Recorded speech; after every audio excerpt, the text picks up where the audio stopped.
Dear viewers, ఈరోజు మనము కిషన్ బాగ్ బహదూర్పురా నందు గల శ్రీ కాశీబుగ్గ దేవస్థానమునందు ఉన్నాము.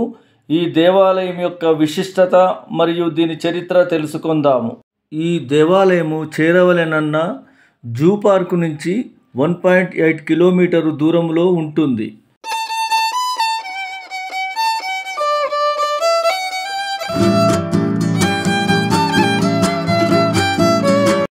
ఈ దేవాలయము మూసీ నది ఒడ్డున ఉంటుంది. ఈ దేవాలయము సుమారు 1822 సంవత్సరం నుంచి వెలుగులోకి వచ్చినది. ఈ కాశీబుగ్గ దేవాలయంలో ఋషులు తపస్సు చేసుకున్న ప్రదేశముగా చెప్పుతారు. కాబట్టి ఇక్కడ 365 రోజులు శివునిని అభిషేకం చేస్తూ నీరు ప్రవహిస్తూ ఉంటుంది. ఈ మూసీ నది కలుషితము నీరుతో ఉన్నా కానీ స్వామివారి వైపు అభిషేకము చేస్తున్న తీర్థము మాత్రము చాలా స్వచ్ఛముగా ఉండడము ఒక మహిమగా చెప్పుతూ ఉంటారు. స్వామివారి చుట్టూ ఇప్పటికీ పాములు చుట్టుకొని ఉండుట చాలామంది భక్తులు చూసినారట. ఇక్కడ మరొక విశేషము, ఇప్పటికీ సర్పాలు తెల్లవారుజామున వచ్చి స్వామివారికి అభిషేకాలు చేస్తాయని ఇక్కడి పూజారులు చెప్పుచున్నారు. స్వామివారి ఆలయంలోకి ప్రవేశించిన పిమ్మట ముఖద్వారము దగ్గర మనము కాలభైరవుడు ఒకవైపు మరియు అమ్మవారు ఒకవైపు మనము దర్శనము చేసుకోవచ్చును.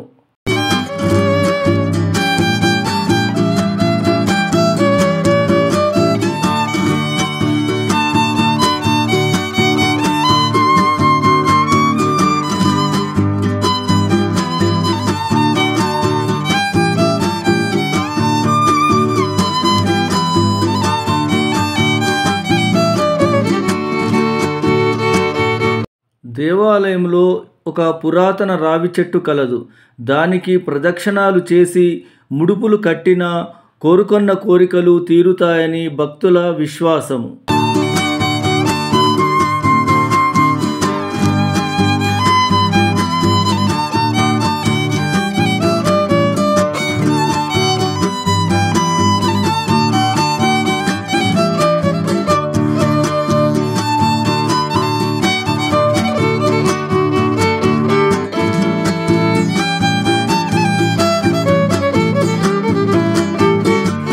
ఇక్కడ స్వామివారు భూగర్భములో ఉండును.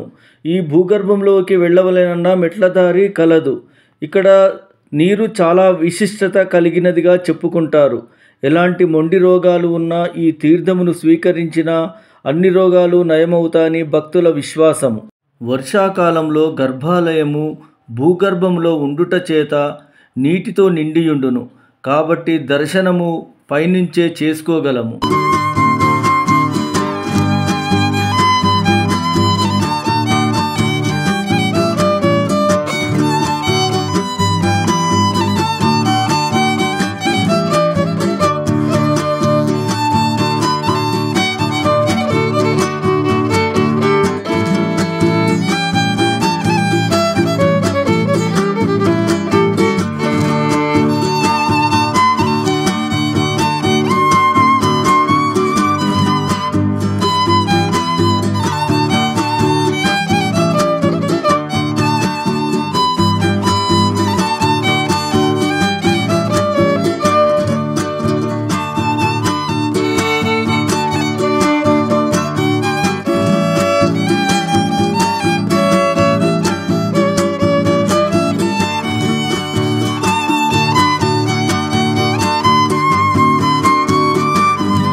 స్వామివారి గర్భాలయంకు వెనుక వైపున గంగాదేవి ఆలయం కూడా మనము చూడవచ్చును.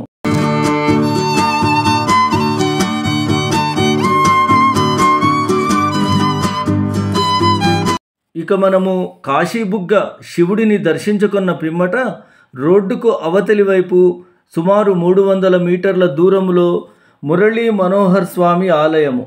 ఈ దేవాలయము సుమారు 1000 సంవత్సరముల చరిత్ర కలిగిన దేవాలయముగా చెబుతారు. కాబట్టే దీనికి కిషన్ బాగ్ అని కూడా పేరు వచ్చినది. స్వామివారు మురళీ మనోహరముగా ఉండుట చేత మురళీ మనోహర స్వామిగా వెలుగొందుచున్నాడు. ఈ స్వామివారు స్వయంభూగా వెలిసినారు.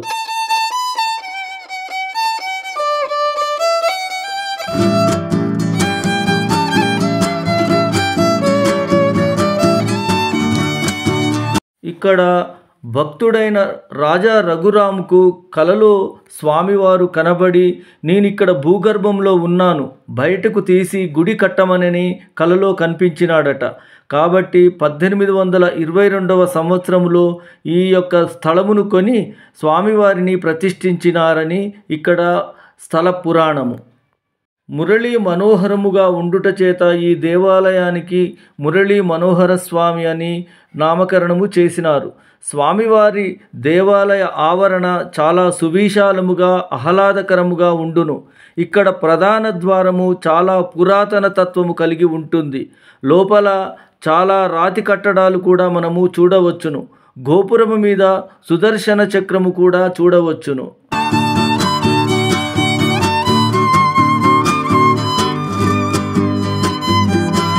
అంతేకాక ఇక్కడ మురళీ మనోహర స్వామిని సంతాన గోపాల స్వామి అని కూడా అంటారు. సంతానము లేనివారు ఇక్కడికి వచ్చి ప్రదక్షిణాలు చేసిన గరుడ ముద్దలు తిన్న తరువాత వారికి పిల్లలు కలిగినారని భక్తుల విశ్వాసము.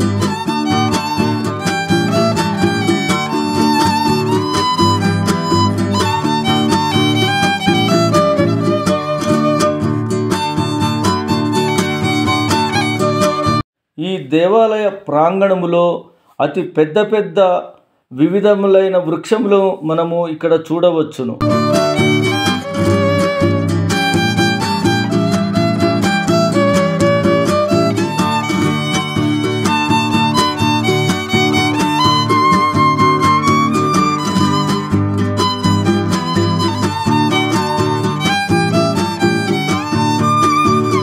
ఈ దేవాలయ ప్రాంగణంలో శివాలయము మనము చూడవచ్చును. ఇక్కడ శివుడిని నర్మదా నది నుంచి తెచ్చిన రుద్రరూపలింగముగా చెప్పుతారు. ఈ శివాలయమును శివకేశవుల ఆలయముగా అంటారు. ఈ ఆలయము ప్రాంగణములో బాలాంజనేయ స్వామిని వారి కూడా మనము చూడవచ్చును. ఈ బాలాంజనేయ స్వామి వారిని ప్రదక్షిణాలు చేసిన నరదృష్టి తొలగిపోవునని భక్తుల విశ్వాసము. ఇక్కడ మనము చూస్తున్నది స్వామివారి కోనేరు. ఈ కోనేరులో బ్రహ్మోత్సవాల సమయంలో చక్రస్నానము ఆచరిస్తారు. ఇక్కడ పర్వదినములు కార్తీక మాసంలో బ్రహ్మోత్సవములు 5 రోజులు జరుగుతాయి.